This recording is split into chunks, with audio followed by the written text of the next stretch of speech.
अस्सलाम वालेकुम my YouTube family, welcome back to my cooking channel cooking with Hina. आज मैं आपके लिए लाई हूँ मज़ेदार से ज़र्दे की रेसिपी जो क्विक जल्दी जल्दी बनेगा।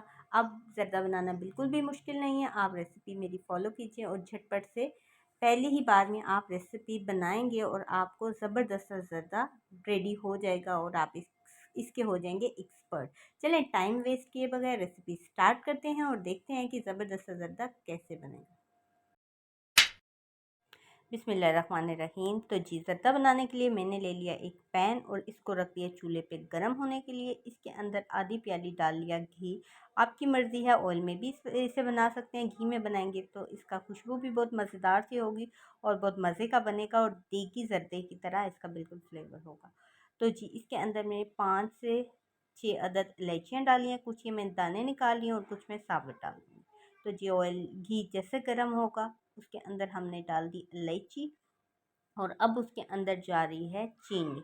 मैंने लिए हैं 500 ग्राम चावल, तो उसके अंदर 1 पाव के बराबर चीनी जाएगी। और आप अगर ऐसा अंदाज़ा लगा सकते हैं कि अगर 1 गिलास आपने चावल लिए हैं तो आधा गिलास आप इसमें चीनी डालेंगे। मैंने 1.5 गिलास के बराबर, तकरीबन 1.5 गिलास के बराबर चावल लिए हैं, तो 1 गिलास मैं इसके अंदर शामिल करूँगी चीनी। चीनी शामिल कर दी है इसके अंदर और इसके अंदर थोड़ा सा पानी डाल के इसका बना लेते हैं अच्छा सा शीरा, अच्छी सी चाशनी इसकी बना लेते हैं। इसके अंदर जाएंगे ड्राई फ्रूट, आपकी मर्ज़ी है जो ड्राई फ्रूट आपको पसंद है वो डाल दें। मैंने इसके अंदर मेवे और नारियल डाले हैं, आप बादाम काजू पिस्ता जो आपको पसंद है वो इसमें शामिल कर सकते हैं।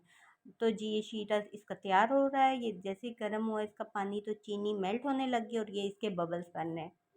इसकी पहचान ये है कि जब ये शीरा बिल्कुल रेडी हो जाएगा तो ये मेवे बिल्कुल फूल जाते हैं और आपको पता चल जाएगा कि शीरा बिल्कुल परफेक्ट रेडी हो चुका है। अब बारी आ जाती है चावल डालने की।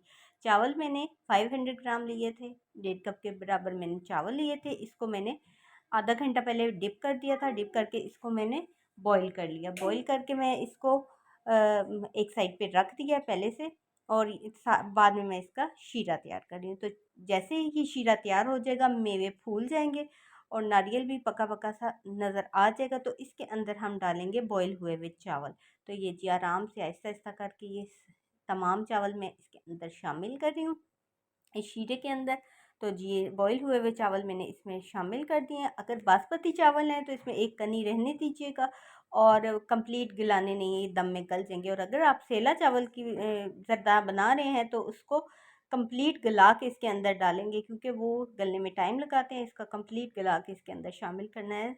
तो जी ये मैंने इसके अंदर शामिल कर दिए हैं तमाम चावल। एक बार शीरे के अंदर मिक्स करके अच्छी तरह से इसको हिला लिया ताकि शीरा और चावल अच्छे तरीके से हो जाए मिक्स।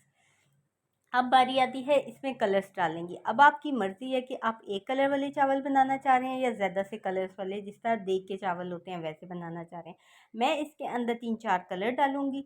रेड, एक मैंने रेड कलर लिया है, ये मुझे थोड़ा सा लाइट लग रहा था। ये लिक्विड वाला कलर है, पाउडर वाले मिले तो आप वो भी डाल सकते हैं। तो ये बाकी मैं इसमें पाउडर वाले कलर्स डाल रही हूँ। तो जी ये मैंने इसके अंदर शामिल किया ऑरेंज कलर। अब मैं इसके अंदर डाल रही हूँ येलो कलर। ये इसके अंदर डाला है डिफरेंट पार्ट्स में इसमें कलर शामिल करेंगे। अब मैं इसके अंदर येलो कलर डाल रही हूँ, ऑरेंज येलो कलर और हो गया रेड मेहरून सा कलर। अब इसके अंदर बारी आती है ग्रीन कलर डालने की, या आपके पास जो भी कलर अवेलेबल है आप वो भी डाल सकते हैं। मैं सारे पाउडर कलर डाल रही हूँ। सिर्फ रेड कलर मैंने लिक्विड से डाला था, लिक्विड कलर यूज़ किया था, पर उसका कलर ज़्यादा तेज़ नहीं था, इसलिए मैंने थोड़ा सा पाउडर भी रेड कलर में मिलता है वो उसमें शामिल कर दिया। मैंने 5 से 7 मिनट के लिए इसका स्टीम में रख दिया कलर डालने के बाद। और ये देखिए जी 5 मिनट के बाद ये मैं दम इसका तोड़ रही हूँ, चूल्हा मैंने बंद कर दिया और इसमें मैं देख रही हूँ कि चावल गल चुके हैं, यानी चावल बिल्कुल परफेक्ट गल चुके हैं। अब बारी आती है इनको मिक्स करने की। ये आपकी मर्ज़ी है कि आप तमाम चावल उसी टाइम ही सारे मिक्स कर दें, या फिर आपने जिस तरह प्लेट्स में डालने हैं या डिश में डालेंगे तो तब आप डिफरेंट पार्ट्स में, जिस तरह ग्रीन कलर का पार्ट है तो वो आप डाल के इस तरह ट्रे में डेकोरेट करेंगे। ये आप पे है। पहले मैं ये हल्का सा मिक्स कर रही हूँ और आपको मैं प्लेट में थोड़े थोड़े से कलर के राइस डाल के वो भी दिखाऊंगी और कंप्लीट मिक्स करके भी दिखाऊंगी कि जिस तरह देख के चावल सारे वो मिक्स करके लास्ट में जो कलर बनता है उसका वैसे भी। ये तो पहले मैं ये डिफरेंट पार्ट्स के निकाल रही हूँ, येलो, ऑरेंज ग्रीन कलर के जिस पार्ट पे जो कलर्स के राइस थे वो मैं इसके अंदर निकाल के एक प्लेट में अलग से वो डाल रही हूँ। और अब ये मैंने तमाम चावल अच्छे तरीके से कर लिए मिक्स, क्योंकि ऊपर हैं कलर्ड चावल और नीचे हैं वाइट कलर के, तो वाइट के साथ मिक्स होके बड़ा अच्छा सा कलर बन गया है।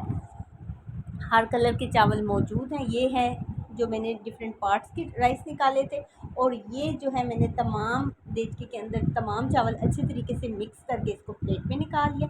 तो ये मज़ेदार सा ज़र्दा हो चुका है रेडी। आई होप फ्रेंड्स आपको ज़र्दे की रेसिपी आज की बहुत पसंद आई होगी, और आज के बाद आपके लिए ज़र्दा बनाना बिल्कुल भी मुश्किल नहीं होगा। मिलते हैं नेक्स्ट वीडियो में, तब तक के लिए अल्लाह हाफ़िज़।